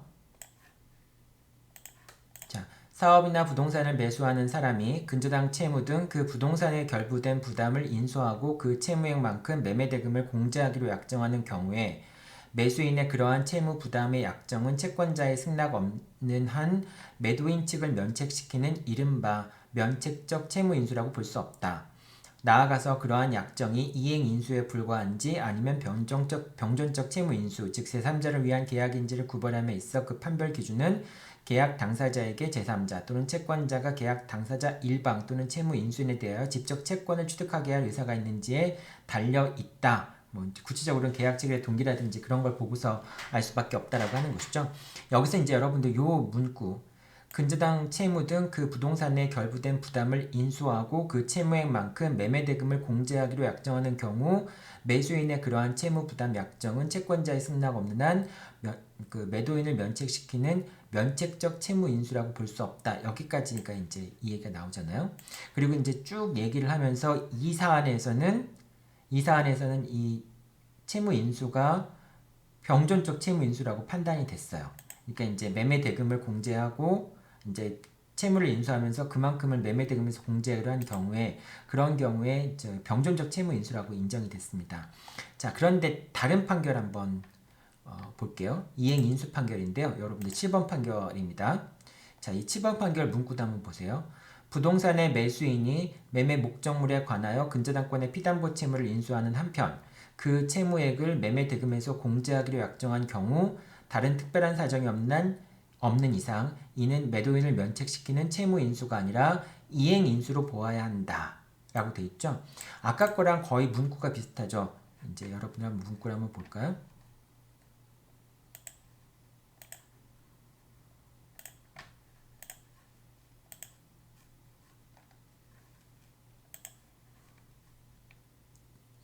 이 문구를 한번 볼게요. 이 첫 번째 판결의 문구. 이게 지금 아까 얘기했던 병존적 채무 인수가 인정됐던 판결의 문구죠. 근데 이 판결의 문구도 한번 볼게요. 이 판결의 문구, 그 줄친 부분 약간 좀 검게 표시되어 있는 부분 파란색으로 표시 한번 해볼게요. 자, 요거는 빨간색으로 한번 표시해 볼게요. 좀 굵게. 자, 이걸 한번 보면은 근저당권 채무 등 그 부동산에 의해 결부된 부담을 인수하고 그 채무액만큼 매매대금에서 공제하기로 약정한 경우에 매수인이 그러한 채무 부담 약정은 채권자의 승낙 없는 한 매도인 측을 면책시키는 면책적 채무 인수라고 볼 수 없다. 그리고 결론은 이 사안에서는 병존적 채무 인수가 인정이 됐어요.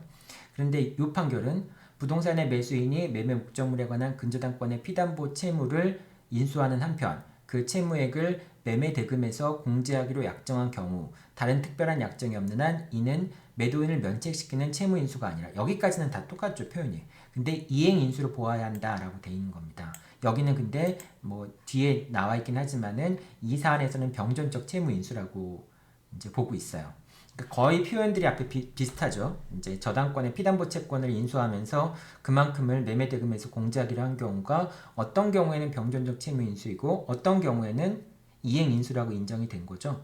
물론 이제 그걸 판단하는 기준은 뭐예요? 결과적으로 채권자, 수익자가 직접적으로 인수인 또는 뭐 이제 그 낙약자가 되겠죠. 낙약자에게 직접 채권을 취득할 의사가 있었는가가 결국은 제일 중요한 요소긴 하죠. 그런데 어쨌든 이렇게 이제 근저당권의 피담보 채권액을 공제하면서 매매대금에서 공제하면서 그걸 채무를 인수하면서 매매대금을 지급하기로 하는 게 그게 어떤 경우에는 이행인수고 어떤 경우에는 병존적 채무인수가 된다라고 할 때 그 두 가지를 구분하는 기준이 무엇인가 라고 하는 게 이제 문제가 될 수 있겠죠. 자, 일단 여러분들 이제 헷갈리니까 이 두 가지는 하나로 할게요. 자, 이 두 가지 기준이 이제 지금 얘기했던 7번 판결이 원칙적인 모습이라고 여러분들 보면 돼요. 이제 그 피담보 채권, 근저당권이 설정되어 있는 피담보 채권을 공제하고 남은 부분, 그러니까 그 매매대금에서 공제하고 나머지만 매매대금으로 지급하기로 약정하는 경우에는 일단 여러분들이 이행인수라고 하는 그 보는 게 일반적입니다.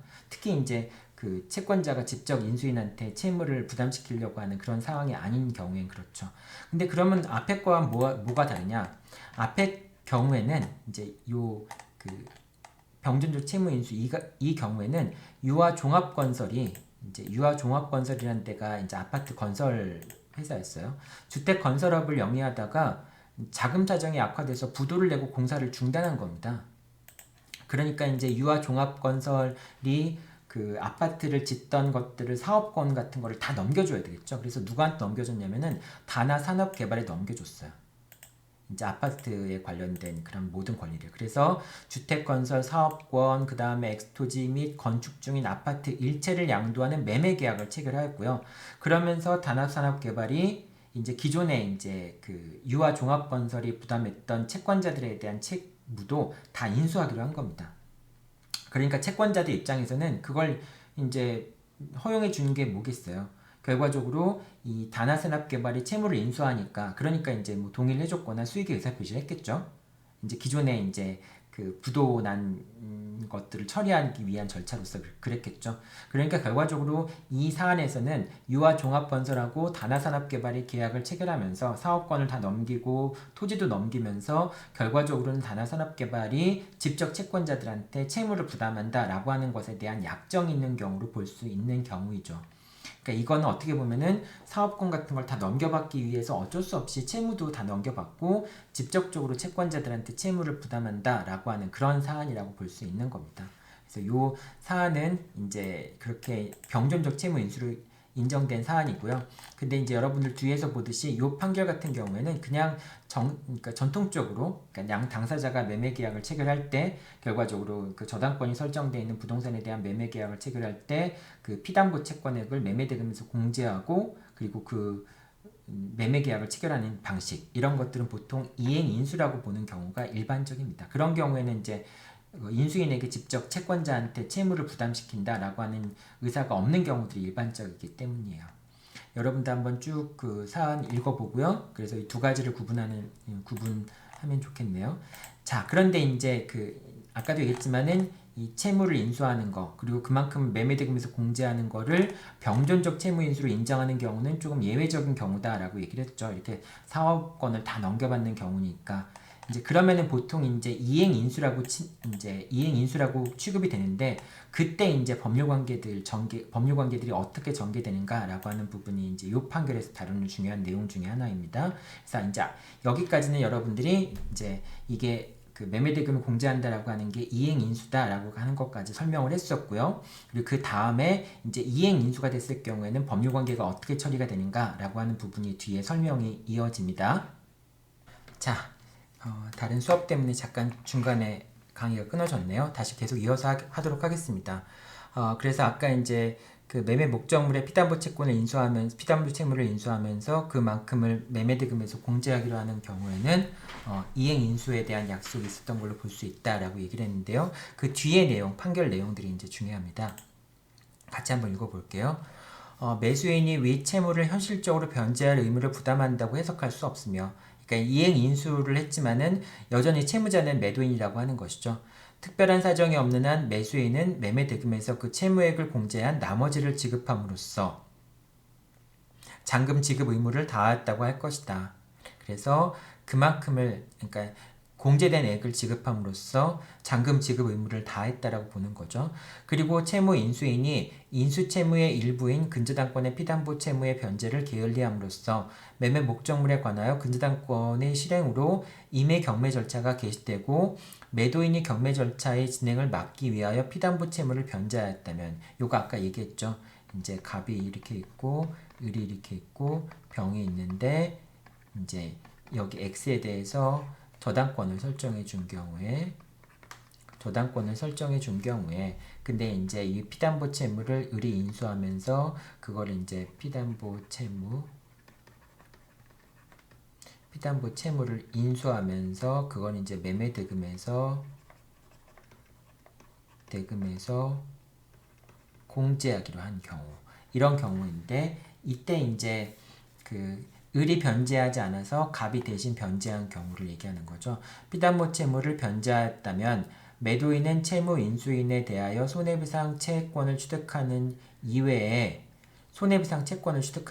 매도인은 채무 인수인에 대해서 요걸 이제 을이 지급하지 않고 갑이 지급했으니까 그만큼에 대해서 이행 인수 계약이 불이행에 따른 손해배상 채무를 취득하는 이후에 이 사유를 들어 매매 계약을 해지할 수 있고, 부동산 매매 계약과 함께 이행 인수 계약이 이루어진 경우 매수인이 인수한 채무는 매매대금 지급 채무에 가름한 것으로서 매도인이 매수인의 인수 채무 불이행으로 말미암아 또는 임의로 인수 채무를 대신 변제하였다면 그로 인한 손해배상 채무 또는 구상 채무는 인수 채무의 변형으로서 매매대금 지급 채무에 가름한 것의 변형, 더 내려보죠.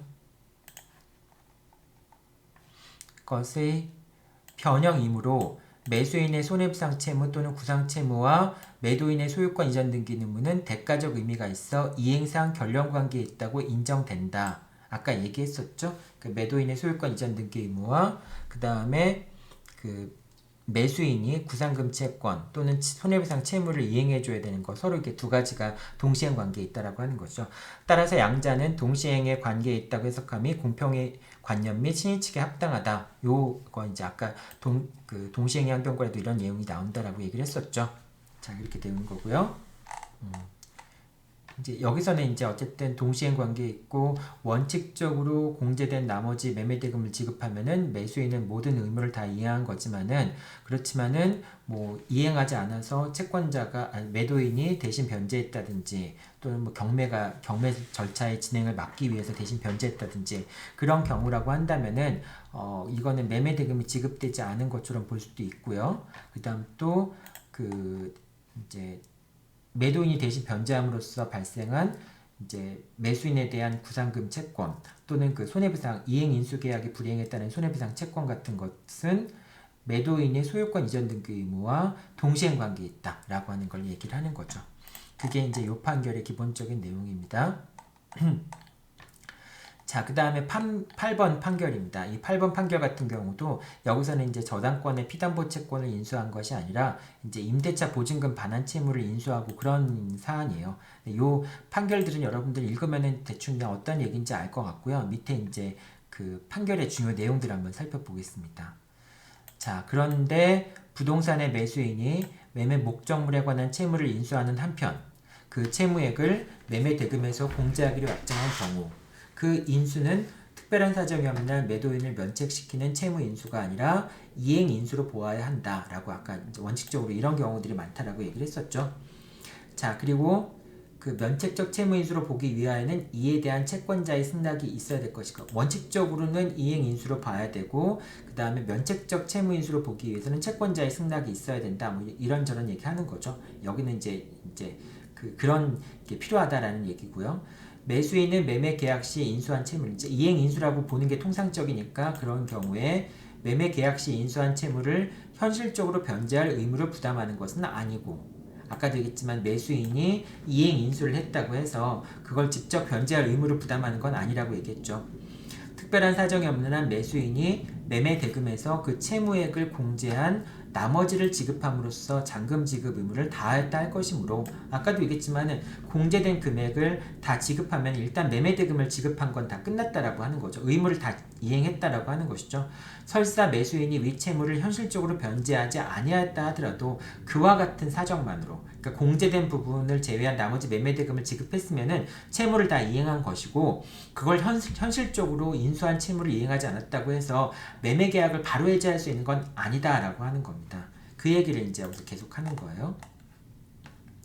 매수인이 인수채무를 이행하지 아니함으로써 매매대금의 일부를 지급하지 아니한 것과 동일하다고 평가할 수 있는 사유가 있는 특별한 사유가 있는 경우에만 인수채무를 이행하지 않은 것을 이유로 해서 계약을 해지할 수 있다라고 하는 겁니다. 그러니까 그런 특별한 사정이라고 하는 게 입증되지 않으면은 인수채무를 이행하지 않았다는 이유만으로 매수인이 그 인수채무를 이행하지 않았다는 걸 이유로 해서 계약을 해지할 수는 없다라고 하는 것이죠. 이런 얘기들이 쭉 나오는 겁니다.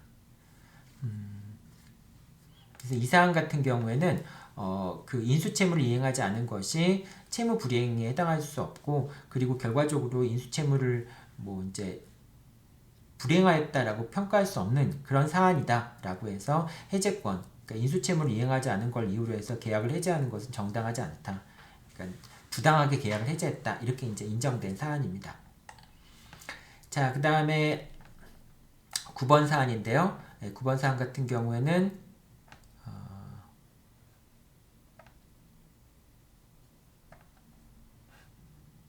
9번 같은 경우에는 이거는 이제 인수를 했는데 인수한 걸 이행하지 않은 거예요. 이행하지 않으니까 매도인이 이제 대신 자기가 인수한 채무의 일부분의 이자를 지급한 그런 사안이었습니다. 그래서 이제 그 이자와 그다음에 그 매매대금 청구까지 그것까지 이제 소유권 이전 등기와 동시행 관계에 있다라고 하는 걸 주장하는 그런 사안이었어요. 한번 보죠. 계속 반복되는 얘기입니다. 여러분들께 너무 많이 반복되기 때문에 좀 지루할 수도 있지만은 그래도 다시 한번 읽어볼게요. 그리고 부동산의 매수인이 매매 목적물에 관한 근저당권의 피담보 채무를 인수하는 한편 그 채무액을 매매 대금에서 공제하기로 약정한 경우 매수인이 인수하기로 한 채무는 매매 대금 지급 채무에 가름한 것으로서 매도인이 그 채무를 대신 변제하였다면 이제 그 매수인이 인수하기로 한 채무는 매매대금 지급 채무에 가름한 것으로서 매도인이 그 채무를 대신 변제하였다면 사실은 여기서 매도인이 대신 변제했다고 표현되어 있지만은 이건 누구 채무예요? 이행인수라고 했을 경우에는 그냥 여전히 매도인이 채무를 부담하고 있는 거죠. 그런데 이제 이행인수 계약이 있었으니까 사실은 이거는 매도인의 채무긴 하지만은 매수인이 이제 매도인과 매수인 사이에서는 매수인이 지급 의무를 부담하고 있는 거죠. 지급 의무를 부담하고 있는 겁니다.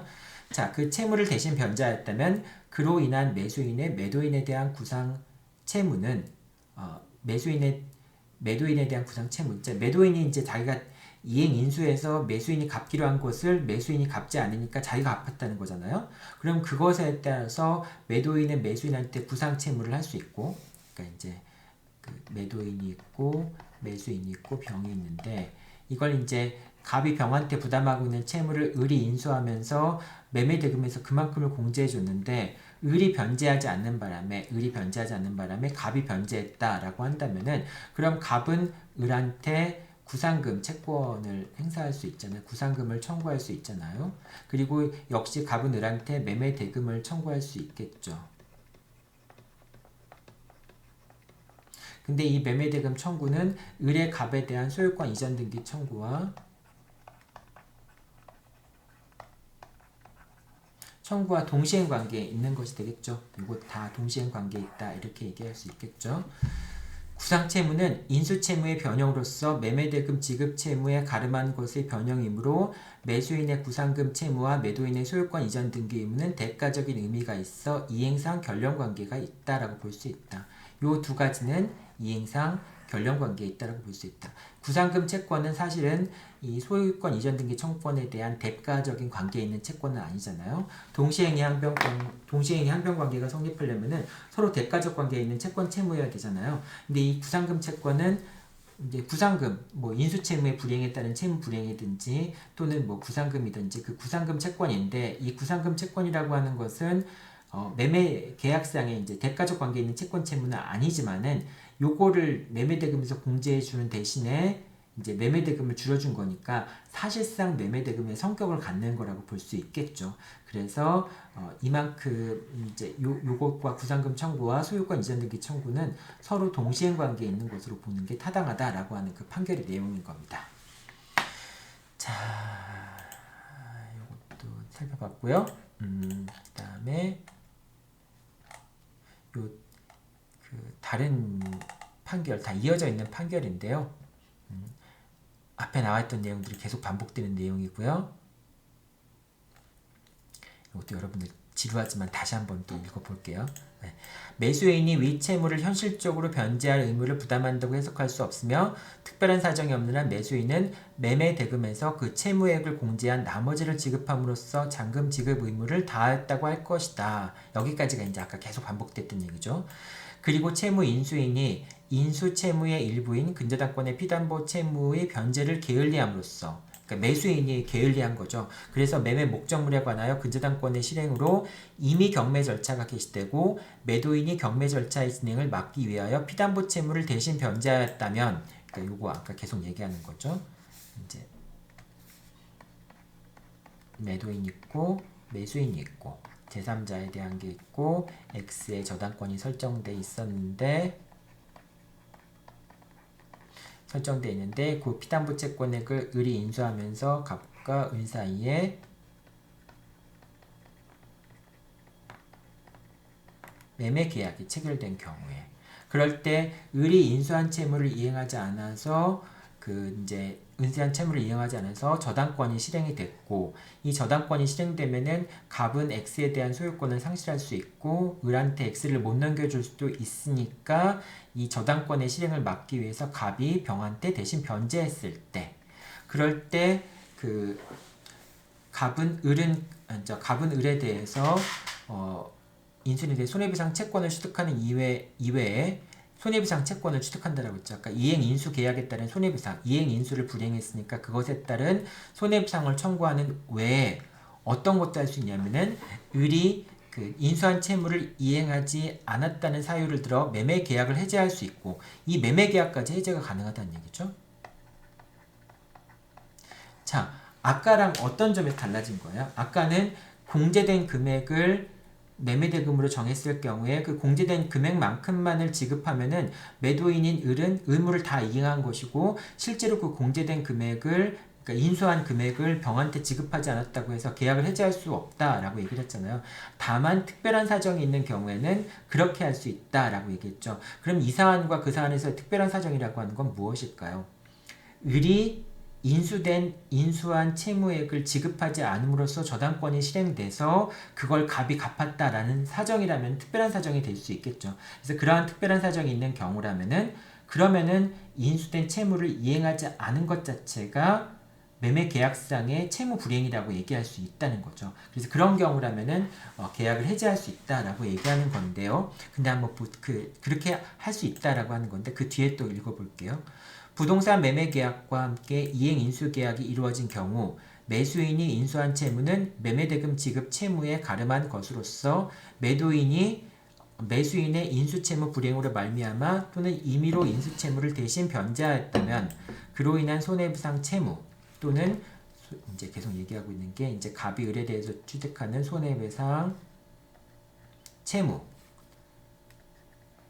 또는 구상 채무 이것은 인수채무의 변형으로서 매매대금 지급에 가름한 것의 변형으로서 이므로 매수인의 손해배상 채무 또는 구상 채무와 매도인의 소유권 이전 등기 의무는 대가적 의미가 있고 따라서 이행상 결론관계가 인정된다 라고 하고 따라서 양자는 동시행의 관계에 있다고 해석함이 공평의 원칙 및 공평의 관념 및 신의 측의 원칙에 비추어서 합당하다 라고 판단을 내린 거죠. 계속 반복돼서 나오는 얘기죠. 네.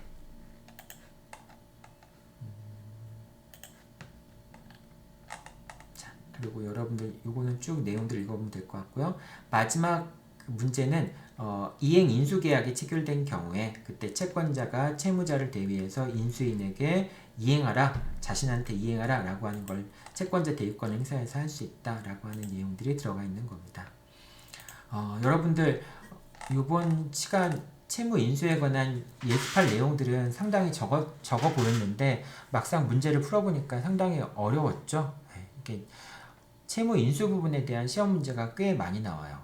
여러분들이 지금 이걸 만약에 이제 그 채무 인수의 관점에서 이렇게 공부해 두지 않으면은 다 공부하고 나서도 동시에 항변권도 알고 상계를 알고 채권 양도도 알고 뭐 채무 인수도 알고 다 아는데도 불구하고 제3자를 위한 계약도 다 아는데도 불구하고 이것이 종합된 문제를 풀 수 없는 경우들이 생길 수 있어요. 그래서 여러분들이 채무 인수 부분이 좀 내용이 적다 하더라도 상당히 비중 있는 부분이니까 좀 다른 부분과 연관시켜서 여러분들이 공부를 하기 바랍니다. 특히 제3자를 위한 계약 부분과 상계 부분, 동시행위환변과 같이 엮어서 이 채무 인수 부분을 꼭 공부를 해야 됩니다. 그래서 오늘 내용들 사실 여러분들한테 다른 이제 계약법 2의 내용이 아닌 부분들도 포함이 돼 있어서 자세히 더 설명을 하지는 못했는데요. 여러분들이 그런 지금 어차피 같이 공부하고 있는 부분이니까 그 부분까지 좀 책을 들춰보면서 같이 공부하면은 오히려 더 시너지 효과가 날 수 있을 것 같아요. 자, 그리고 여러분들 궁금한 거 있는 사람들은 이제 학생들은 금요일 날 저녁 8시에 줌 수업을 실시할 테니까 그때 좀 참여해서 같이 물어보도록 하고요. 궁금한 게 있으면 질문하도록 하고 그리고 오늘 여러분들 법전협에서 학점에 대한 기준이 나왔어요. 그래서 필수 과목 같은 경우에도 일단 코로나 이 사태를 감안해서 50% 이상은 A를 주는 것으로 물론 이제 그 A에서 A 플러스하고 A 마이너스하고 A 제로하고는 구분이 되어 있습니다. 50%에서 뭐 14%몇 퍼센트 이렇게 구분이 되어 있는데요. 그건 다시 여러분들한테 공지하도록 할게요. 그래서 50% 이상이 A, 그 다음 50% 이하가 B 이렇게 이제 그 학점을 부여하도록 되어 있습니다. 여러분들이 처음 시험 보는 것이고 또 처음 시험 보는 것인데 범위는 너무 넓고 그래서 부담이 많이 될 텐데 그래도 좀 학점 평가가 상대적으로 좀 완화가 됐기 때문에 여러분들이 부담은 좀 덜 수 있지 않을까라는 생각이 듭니다.